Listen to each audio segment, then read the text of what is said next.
Gaya peperangan dunia telah berubah. Kita berada di era baru teknologi modern. Bagaimana perang drone di Ukraina mengubah konflik? Dari pesawat nirawak yang muat di telapak tangan, hingga pesawat nirawak yang beratnya lebih dari 454 kg. Halo semuanya, selamat datang di channel ini. Kami sangat senang Anda bergabung dengan kami. Jangan lupa like dan subscribe untuk mendapatkan update video terbaru dari kami. Dengan like dan subscribe, Anda akan menjadi bagian dari komunitas kami, dan membantu kami membuat konten yang lebih baik untuk Anda. Ukraina telah membangun dan memperoleh beragam armada pesawat yang dikendalikan dari jarak jauh, untuk mempersulit dan menggagalkan kemajuan Rusia. Cakupan teknologi ini YaDoT-NG terus berkembang, dan penggunaannya yang terus meningkat. Tidak hanya menandakan potensi pesawat nirawak untuk menyamakan kedudukan dalam perang Rusia-Ukraina, tetapi juga kemampuannya untuk memengaruhi bagaimana konflik di masa mendatang. Mengapa perang di Ukraina menjadi sarang drone? Saat perang memasuki tahun kalender ketiganya, tidak ada pihak yang mendekati pencapaian superioritas udara. Sebagian besar analis militer memperkirakan bahwa Rusia, dengan kekuatan udaranya yang superior, akan dengan cepat menguasai wilayah udara yang diperebutkan di awal konflik. Namun yang mengejutkan, pertahanan Ukraina, yang kemudian diperkuat oleh sistem barat, mampu mengusir dan menghalangi pesawat Rusia melakukan serangan di dekat perbatasan dan lintas perbatasan. Ketidakmampuan kedua belah pihak untuk menerobos pertahanan udara terintegrasi milik pihak lain telah memaksa mereka untuk meningkatkan kelincahan pasukan mereka yang diterjunkan, dan lebih mengandalkan senjata jarak jauh, termasuk artileri jarak jauh, rudal, dan drone. Kondisi ini telah menyebabkan pengembangan teknologi drone baru, yang dapat membantu Ukraina menyamakan kedudukan dalam pertempuran udara, dan mungkin membalikkan keadaan perang demi keuntungannya. Teknologi apa yang digunakan? Pengerahan pesawat nirawak Ukraina telah berevolusi dengan perubahan medan perang. Selama tahap awal perang, ketika kemampuan pertahanan udara dan peperangan elektronik Rusia kurang menonjol, Ukraina mengandalkan pesawat nirawak yang lebih besar, seperti TB2 Bayraktar Turki, dengan efek yang luar biasa. Kemampuan TB2 untuk membawa banyak amunisi udara ke darat dan berkeliaran dalam waktu lama memungkinkan pasukan Ukraina untuk menembus pertahanan udara Rusia dan menyerang target-target berat. Namun, seiring berjalannya waktu, dan Rusia mengambil kendali yang lebih besar atas langit, ia mampu mendeteksi dan menembak jatuh model-model yang lebih besar dengan lebih mudah. TB2 mungkin mempertahankan beberapa relevansi, rangkaian sensor dan jangkauannya yang cukup besar, masih memungkinkan operator Ukraina untuk mengumpulkan intelijen. Tetapi Ukraina tetap beralih menggunakan teknologi pesawat nirawak yang lebih kecil, untuk beradaptasi dengan kemajuan Rusia. Drone yang lebih banyak jumlahnya dan lebih kecil, terbukti menjadi pengubah permainan yang serius, karena drone telah memberi Ukraina kesadaran medan perang yang lebih baik, dan kemampuan yang lebih besar untuk menyerang target. Ukraina telah memanfaatkan teknologi komersial, produk rekreasi yang sama yang tersedia bagi warga sipil, untuk membawa drone murah dan siap pakai ke medan perang dengan cepat. Banyak dari drone ini diperoleh melalui upaya penggalangan dana akar rumput, atau dronasien. Dengan harga hanya $1.000 per unit, drone kecil dapat dengan cepat dikumpulkan, dan digunakan kembali oleh operator untuk efek tertentu.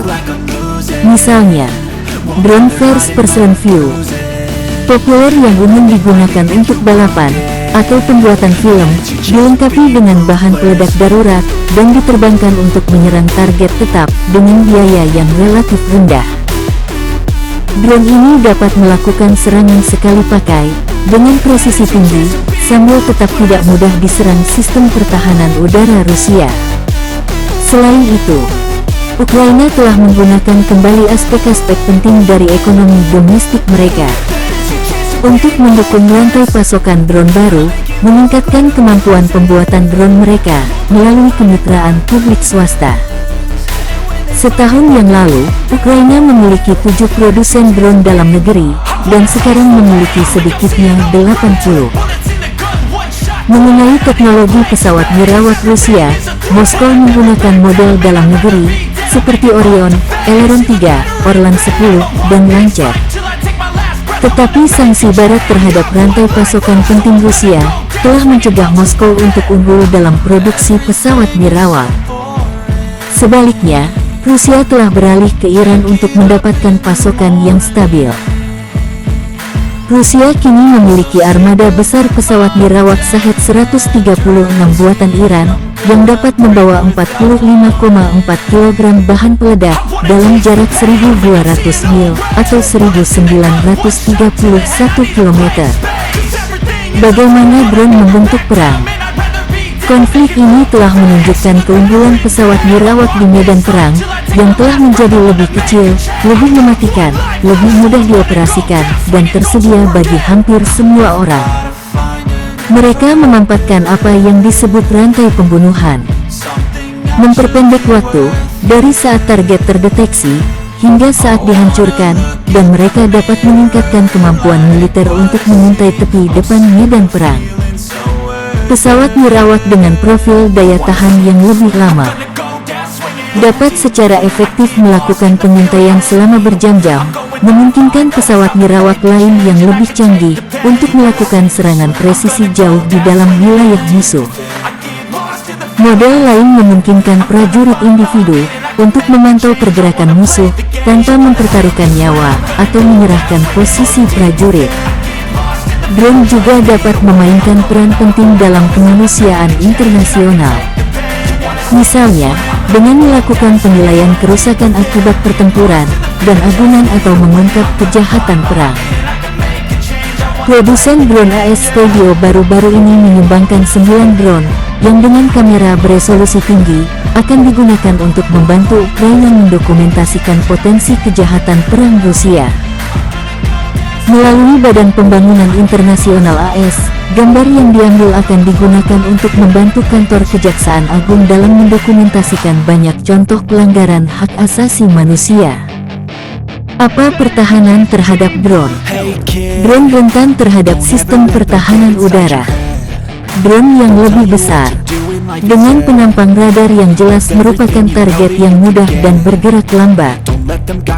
Untuk pencegat pertahanan udara dan senjata anti-drone, baik Ukraina maupun Rusia, telah menjatuhkan ribuan drone dengan pencegat dan artileri mereka.